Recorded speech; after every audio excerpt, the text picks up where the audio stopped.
વરાછાના હીરા વેપારીએ સાથે ₹13.32 કરોડની છેતરપિંડી આચરી હોવાની ઘટના સામે આવી છે। હીરા દલાલે કરોડોના હીરા વેચીને ક્રિકેટ સટ્ટા બેટિંગમાં રૂપિયા ઉડાવ્યા હોવાનું સામે આવ્યું છે। મળતી માહિતી મુજબ સુરતના વરાછાના હીરા વેપારીઓ સાથે ₹13.32 કરોડની છેતરપિંડી થઈ છે। રત્નયોગી ડાયમંડ અને આજ્ઞા જેમ્સના માલિક અલ્પેશ શાહે ફરિયાદ નોંધાવી હતી। અલ્પેશ શાહ સહિત અન્ય વેપારીઓની ફરિયાદના પગલે પોલીસે કાર્યવાહી કરી છે।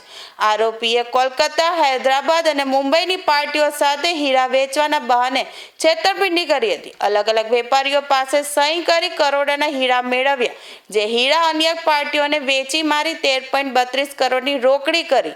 આ કરોડોની રકમ મુંબઈ ખાતે ક્રિકેટ સટ્ટા બેટિંગમાં હારી ગયો હતો, જેની ઇકોસેલની તપાસમાં આરોપીએ કબૂલાત કરી છે।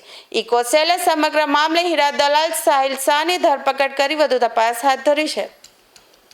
સુરત શહેર પોલીસ ઇકોનોમિક ઓફેન્સીસ વિંગ અલગ અલગ આર્થિક રિલેટેડ જે ગુનાઓ છે એ ગુનાઓની તપાસ કરતી હોય છે। પોલીસ કમિશનર ગેહલોત સાહેબ અને જોઈન્ટ પોલીસ કમિશનર રાઘેન્દ્ર વત્સ સાહેબના માર્ગદર્શન હેઠળ અલગ અલગ આ પ્રકારની જે પણ અરજીઓ ઇકોનોમિક ઓફેન્સ વિંગમાં આવતી હોય છે એની તપાસ કરતા હોઈએ છીએ। એક અરજી અમને અલગ અલગ હીરાના વેપારીઓ પાસેથી જે લોકોની અલગ અલગ ફર્મ્સ છે એવા અલગ અલગ વેપારીઓની અમને અરજી મળેલી હતી।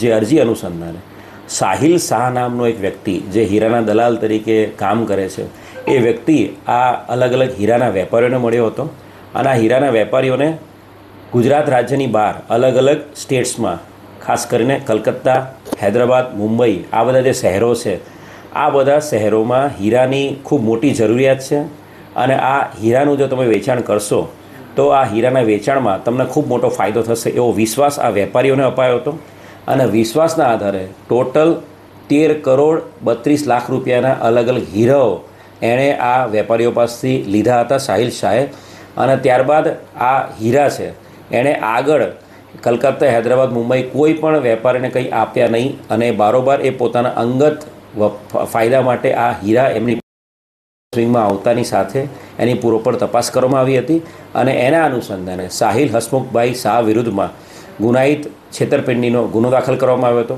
સાહિલ હસમુખભાઈ શાહ ઘણા સમયથી પોતાની ધરપકડ ટાળવા સારું છેલ્લા 2 મહિનાથી નાસ્તો ફરતો હતો અને હવે ધરપકડ કરવામાં આવી છે।